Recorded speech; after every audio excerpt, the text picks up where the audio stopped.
একে গগনে অনেক বড় বেলা হয়েছে। মামাকে বলেছে লখাই পাঠশালা ছুটি হওয়া মাত্র সোজা রাজপ্রাসাদে ছুটে আসবে। না জানি গর্ভধারিণী জননী তো আমাকে ছাড়া এক মুহূর্ত থাকে না। এক মুহূর্তের জন্য চোখের আড়াল হয়ে গেলে লখাই লখাই বলে পাগলিনী হয়ে যায়। না জানি আমার জন্য পথবাণী চেয়ে আছে। যাই যাই এই মুহূর্তে মাকে গিয়ে বলুন, মা আমি বড্ড ক্ষুধার্ত, আমাকে খেতে দাও। তাই তো বিলম্ব না করেই এই মুহূর্তে ছুটে চললাম আমাদের রাজপ্রাসাদে।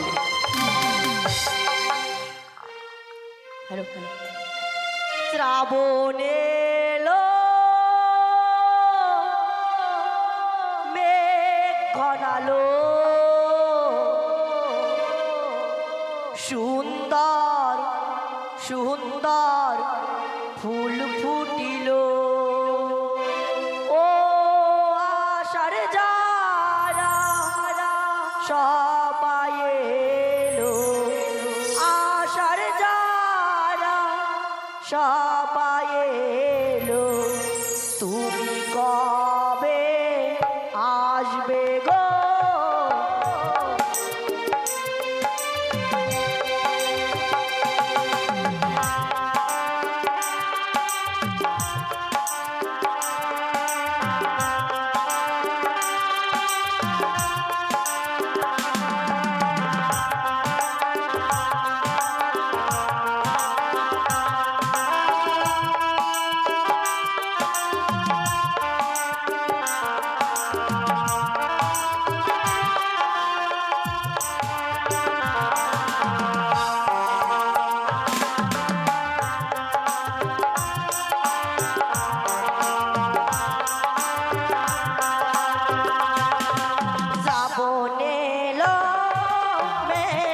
ঘনালো শ্রাবণ এলো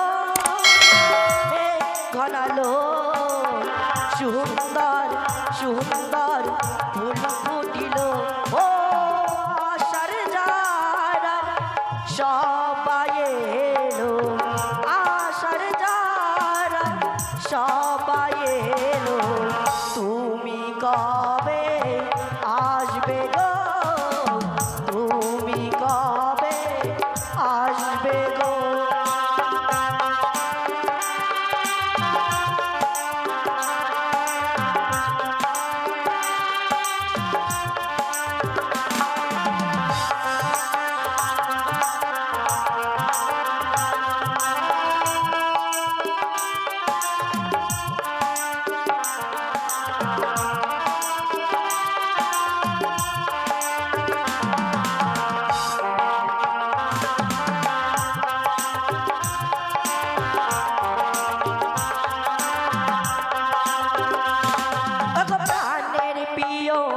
আমি তোমাকে যে চাই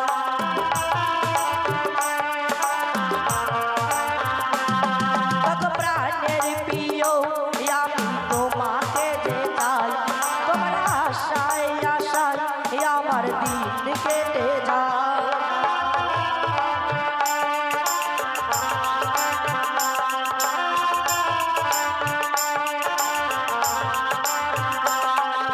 কবে তুমি আসবে বলো আমার বাড়িতে পালকি করে নিয়ে যাবে তোমার বাড়িতে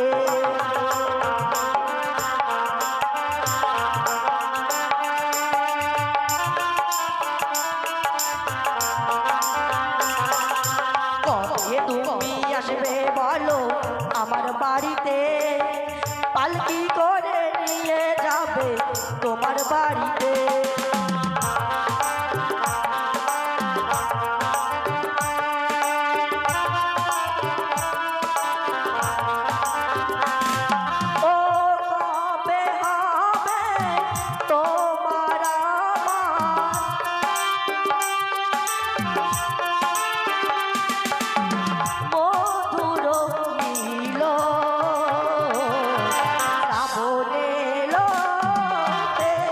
ঘনালো শ্রাবণ এলো ঘনালো সুন্দর সুন্দর ফুল ফুটিল ও আষাঢ় যারা সবাই এলো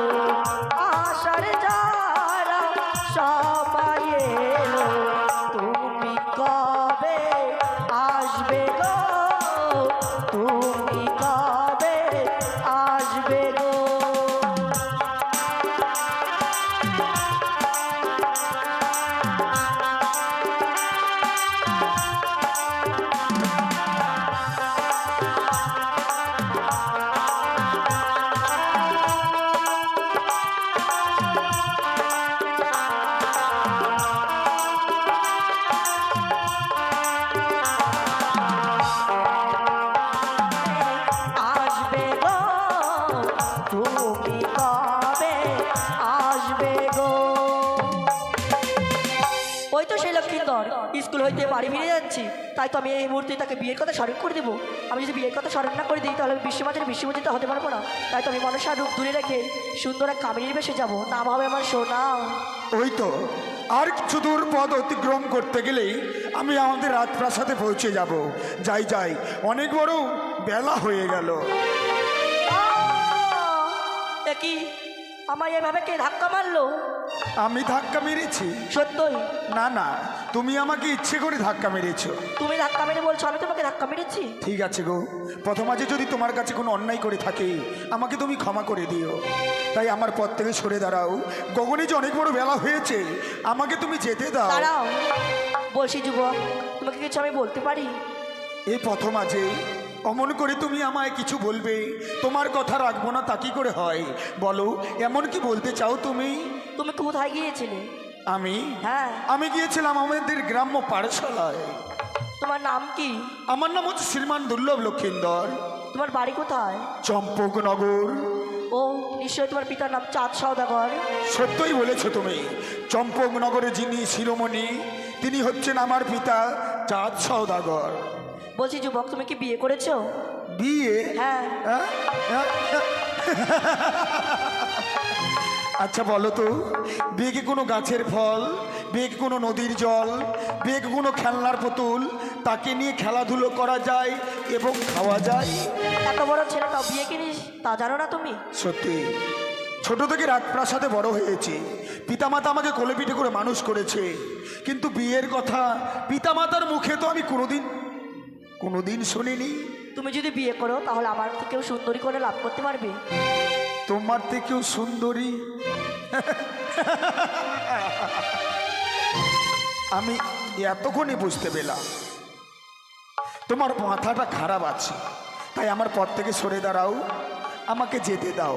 আমি আর তোমার সঙ্গে কোনো কথা বলতে চাই না। কি লক্ষ্মীন্দর রঙে কোনো কাম ভাব নেই? তাই তো আমি এই মুহূর্তে কামিনীর কাছে কাম ভাব নিয়ে লক্ষ্মীন্দর রঙে নিক্ষেপ করলাম।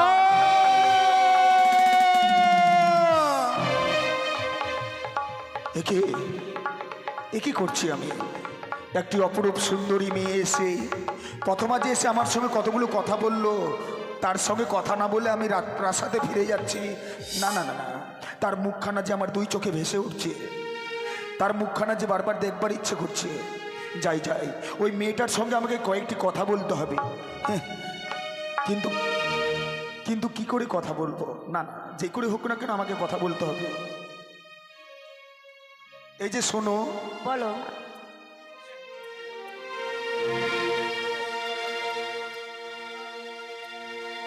সত্যি আমি জানো তোমার রূপে পাগল হয়েছি। তাই তোমার রূপে পাগল হয়ে আজকের দিনে তোমাকে আমি একটি কথা বলতে চাই। ওগো তোমারি পরশে জীবন আমার গো ধন্য হলো। তুমি যে আমার চির আশার আলো, তুমি যে আমার চির আশার আলো। এসো কাছে এসো,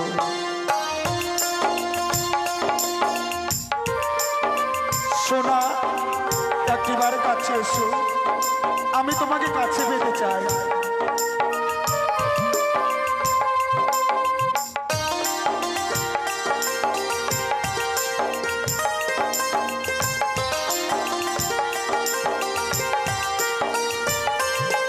ওগো তোমারি পরশে, ওগো তোমারি পরশে জীবন আমার গো ধন্য হলো।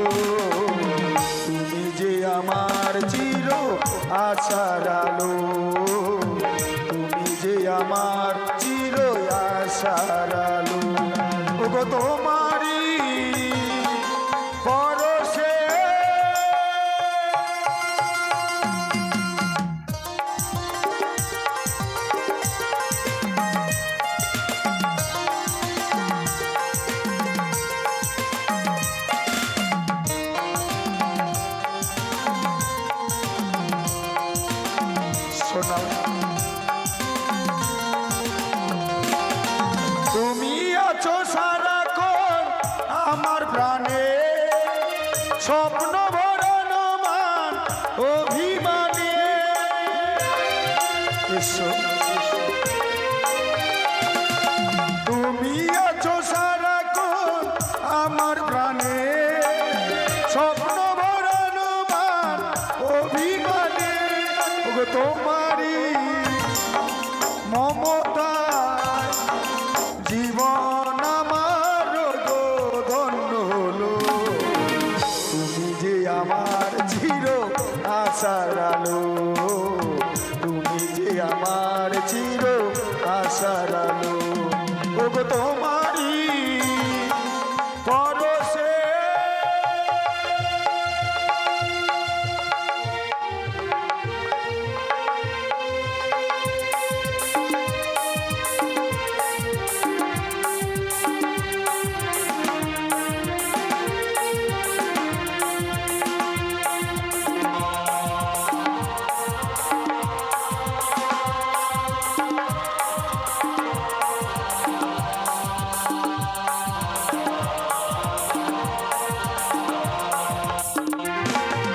তুমি আমার জীবনে সুখের গীতি হইও না কখনো তুমি দুঃখের সাথী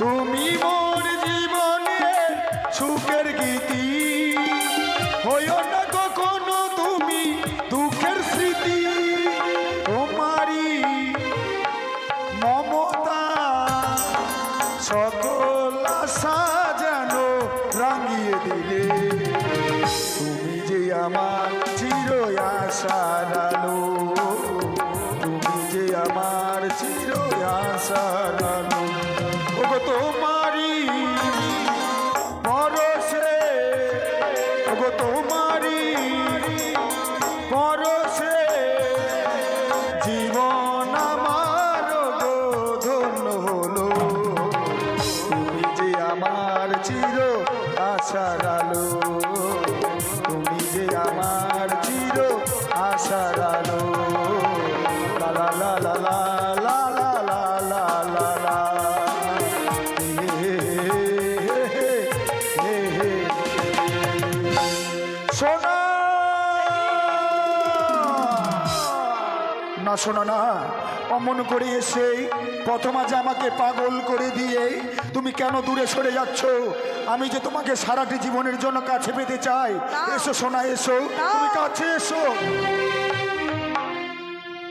কেন কেন তুমি আমাকে ধরা দিচ্ছ না তোমার রূপে যে আমি পাগল হয়েছি সোনা তুমি একটিবার আমাকে ধরা দাও তোমাকে একটি দিনের জন্য দুটি দিনের জন্য নয় সারাটি জীবনের জন্য আমি তোমাকে কাছে পেতে চাই এটা হতে পারে না তুমি যদি আমাকে সত্যিই পেতে চাও তাহলে তোমাকে কিছু কর্ম করতে হবে তোমাকে কাছে পেতে হলে আমাকে কর্ম করতে হবে বলো সোনা বলো তোমার জন্য আমি মরতেটুকু রাজি বলো এমন কি আমাকে কর্ম করতে হবে তাহলে তুমি এই মুহূর্তে ছুটে যাও তোমাদের গোসা মন্দিরে গোসা মন্দিরে হ্যাঁ তারপর তোমাকে যে প্রথমে দেখতে আসবে তার সাথে তুমি সত্য অঙ্গীকার করে বিয়ের কথা বলবে তবে তবে আমি তোমাকে কাছে পাবো হ্যাঁ তবে যদি তাই হয় সোনা এই মুহূর্তে আমি রাজপ্রাসাদে ফিরে যাব না রয়েছে আমাদের চম্পকনগরে গোসা মন্দির গোসা মন্দিরে প্রবেশ করতে গেলে আমি তোমাকে যদি কাছে পাই তাই তো বিলম্ব না করে এই মুহূর্তে আমি গোসা ঘরে প্রবেশ করলাম এই বানিয়াচর, তোর মনে খুব অহংকার নাও তোর অহংকার আমি চূর্ণ বিচ্ছিন্ন করে দেবো একবার লক্ষ্মীধরের বিয়ে হয়ে যাক তাহলে আমার কাজ সম্পূর্ণ হয়ে যাবে তাহলে আমি বিশ্ববাজারে বিশ্বপূজিত হতে পারবো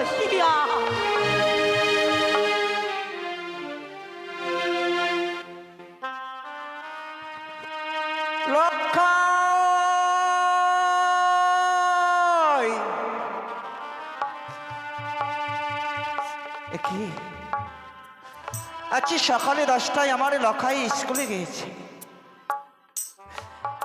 অবসান হয়ে যাচ্ছে লখাই যেন এখনো আমার সে ঘরে ফিরে আসলো না কেন ওগো ওগো দিদিরা একটিবার শুধু আমার লখাইয়ের কথা তোমরা বলো না গো আমার লখাই কি তোমরা কেউ দেখেছো দিদি ওগো মাইরা একটিবার শুধু আমার লখাইয়ের কথা আমায় শুধু খুলে বেড়ো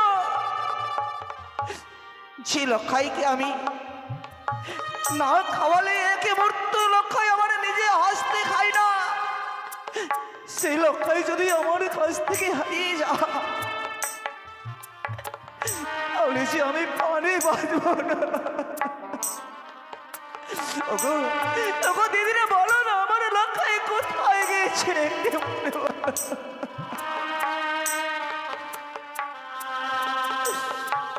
ও বলি ওগো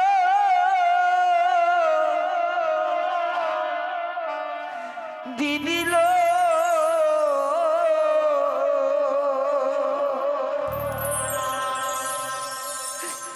দেখেছো কি মরিল কি দাঁড়িকে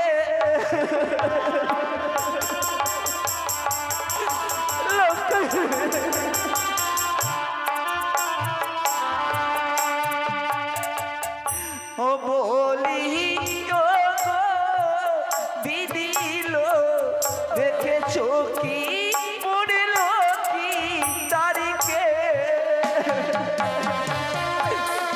লক্ষাই রে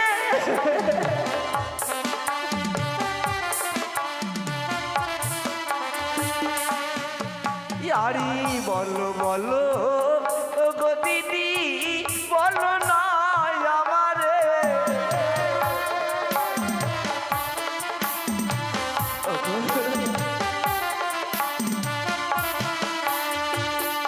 ও ইয়ারি বলো বলো ও গো দিদি বলো না আমারে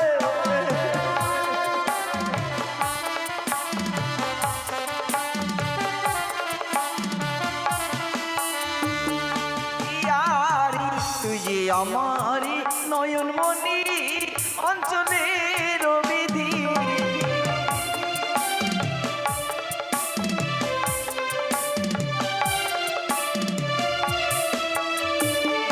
ও ইয়ারে তুই যে আমার নয়ন মনি অঞ্চলের বিধি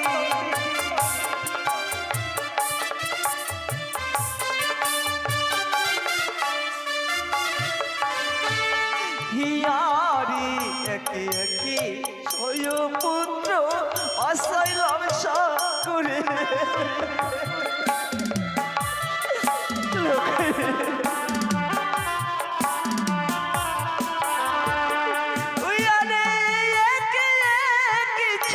পুত্র আসাইলাম করে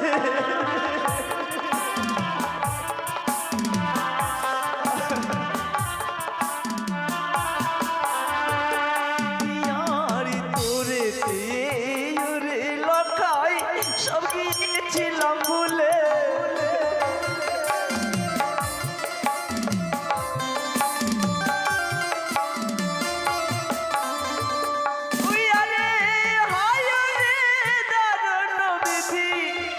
ছিল কপালে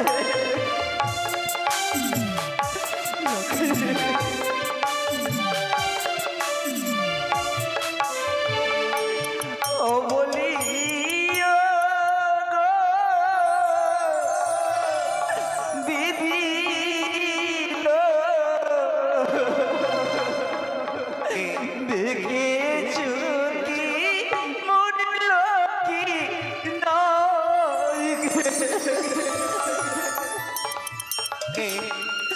এত রাজপ্রাসাদের ভেতরে কে অমন করে ডুকরে ডুকরে কাঁপছে? কার এতটা দুঃখ পড়েছে যার কারণে সে ডুকরে ডুকরে কাঁদছে? আমাকে গিয়ে দেখতে হবে কে কাঁদছে। এবারে শুধু মায়ের কাছে ফিরে আইলা একে তো কি না দেখলে যে আমি এক মুহূর্ত থাকতে পারি না। বৌমা, কি ব্যাপার বৌমা, অমন করে তুমি চোখের জল ফেলে কাঁদছো? কি হয়েছে তোমার? তুমি একেবারে আমার যে সর্বনাশ হয়ে গেছে। সর্বনাশ হয়ে গেছে? তুমি যে কি বলতে চাইছো আমি যে তোমার কথাটা পরিষ্কার করে বুঝে উঠতে পারছি না বৌমা। আমাকে তুমি একেবারে পরিষ্কার করে খুলে বলো দেখিনি। আপনি বুঝতে পারলেন না এখনো? না তো। সকালে 10টার সময় লখাই আমার স্কুলে গিয়েছে লেখাপড়া করতে। হ্যাঁ, আচ্ছা চেয়ে দেখুন তো মন্ত্রী কাকু, আজ যেন অবসর হয়ে গেছে। লখাই যে এখনো আমার ঘরে ফিরে নিল। এই তুমি কি বলছো বধূমাতা? আমার দাদু ভাই এখনো প্রাসাদে ফেরেন? না সে কি বলছো? আমার মন বলছে আমার দাদু ভাই তার বন্ধু বান্ধবদের দিয়ে খেলায় ব্যস্ত হয়ে না আছে।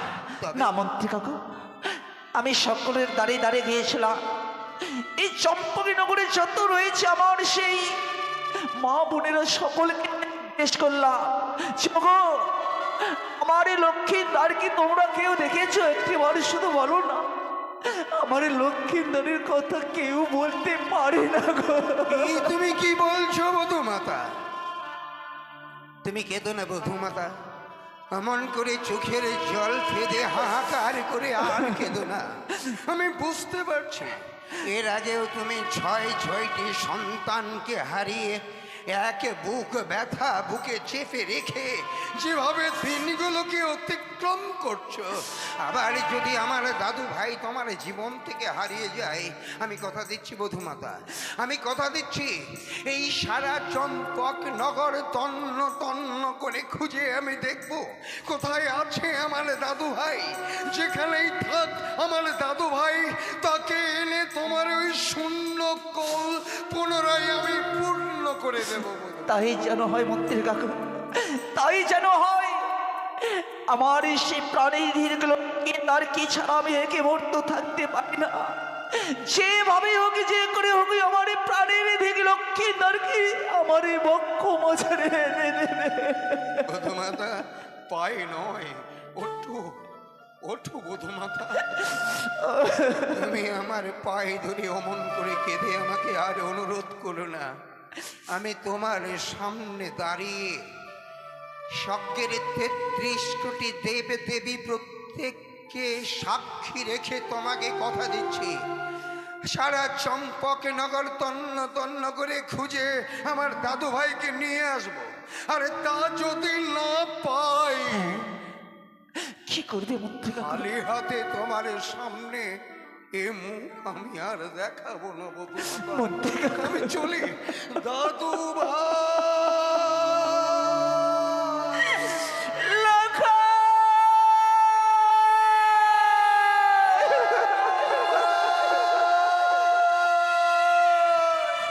একে অনেকক্ষণ হলো গোসাঘরে প্রবেশ করেছি, তবে কি গর্ভধারিণী জননী আমাকে খোঁজাখুঁজি না করে রাজপ্রাসাদে নিশ্চিন্তায় রয়েছে? না না না, আমি কিছুক্ষণ বিশ্রাম করি। কেউ নেই, নীরব নিস্তব্ধ যেন হয়ে আছে, প্রত্যেকের মুখে যেন মলিন। তবে কি আমি আমার দাদু ভাইকে আর কোনোদিনও খুঁজে পাবো না? যদি দাদু ভাইকে খুঁজে না পাই, তাহলে যে ওই মহারানী সনিকাকে বাঁচিয়ে রাখা বড় দায় হয়ে যাবে। না, নীরবে নিভৃতে দাঁড়িয়ে চোখের জল ফেললেই তো আমার চলবে না। আমার দাদু ভাইকে খুঁজে বের করতে হবে। দাদু ভাই,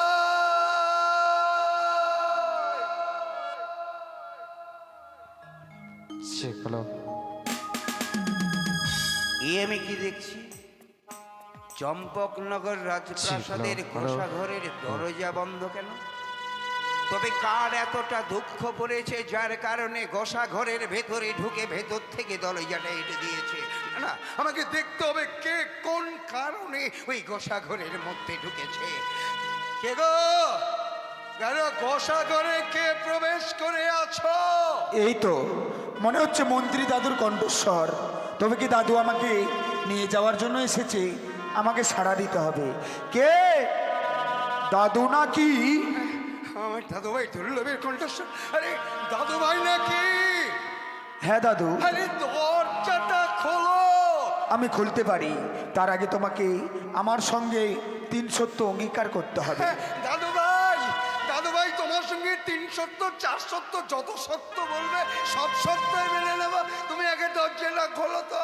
তবে কথা দাও, আমি যা চাইবো তুমি আমাকে তাই দেবে। আমি কথা দিচ্ছি, তুমি আমার কাছ কাছে যা চাইবে আমি তোমাকে তাই দেবো। বেশ, এই মুহূর্তে আমি দরজা খুলে দিলাম।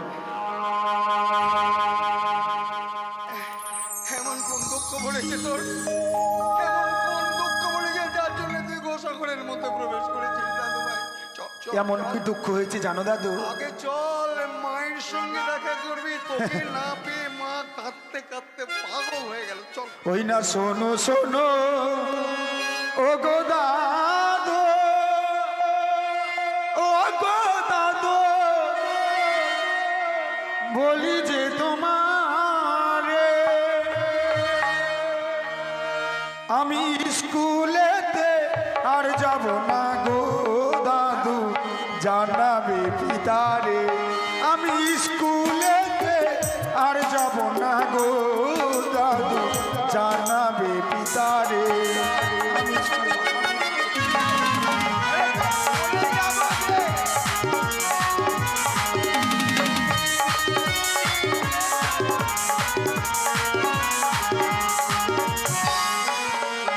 আবার স্কুলেরও লিখা পড়া ও গো দাদু ভালো যে লাগে না, লিখা পড়ায় ও গো দাদু আমার মন যে বসে না, ওই লিখা পড়ায় দাদু আমার মন যে বসে না। দাদু ভাই আমার কথা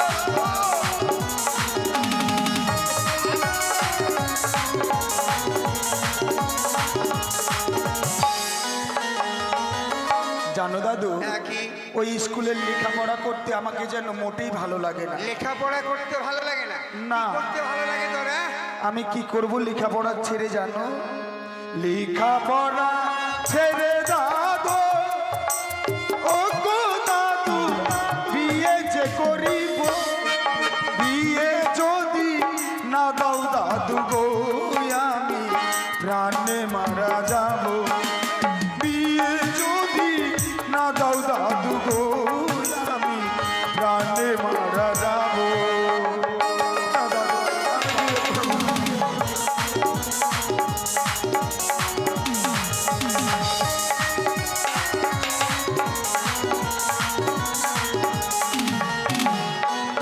দাদু, আমি বিয়ে করতে চাই। হ্যাঁ, মুশকিল। এই দাদু ভাই, তুই তো এখন অনেক ছোট আছিস, বিয়ের ব্যাপারে কিছু বুঝিস না। আসলে কি জানিস দাদু ভাই, বলো দাদু। বিয়ে করতে গেলে তার একটা উপযুক্ত বয়সের দরকার আছে, জানিস? না দাদু, আমি 1 সপ্তাহের মধ্যে বিয়ে করতে চাই। আর যদি পিতাকে গিয়ে আমার বিয়ের ব্যবস্থা না করো 1 সপ্তাহের মধ্যেই, আমি কি করব জানো? ওই দেখা যায় সরমুখে একটি নদী, সেই নদীতে গিয়ে আমার এই সুন্দর প্রাণখানা আমি বিসর্জন দেব। না দাদু ভাই, না রে, অমন করে তোর সুন্দর প্রাণটা বিসর্জন দিস নে। আমি কথা দিচ্ছি, চাঁদকে যেমন করেই হোক বুঝিয়ে বলবো। যা, প্রথমে তুই গিয়ে তোর মায়ের সঙ্গে আগে দেখা সত্যি কর। দাদু, পিতাকে গিয়ে আমার বিয়ের ব্যবস্থা করো, আর আমি ততক্ষণই যাই মায়ের সঙ্গে দেখা করে আসি। আমার এমন কঠিন কথাটা কেমন করে চাঁদের কাছে গিয়ে প্রকাশ করি? না, আমাকে যে প্রকাশ করতেই হবে, তা না হলে আমার দাদু ভাই যে প্রাণে মারা যাবে। আমি চাই না আমার দাদু ভাই এই পৃথিবীর থেকে নিশ্চিহ্ন হয়ে যাক। চাঁদ, চাঁদ, চাঁদ।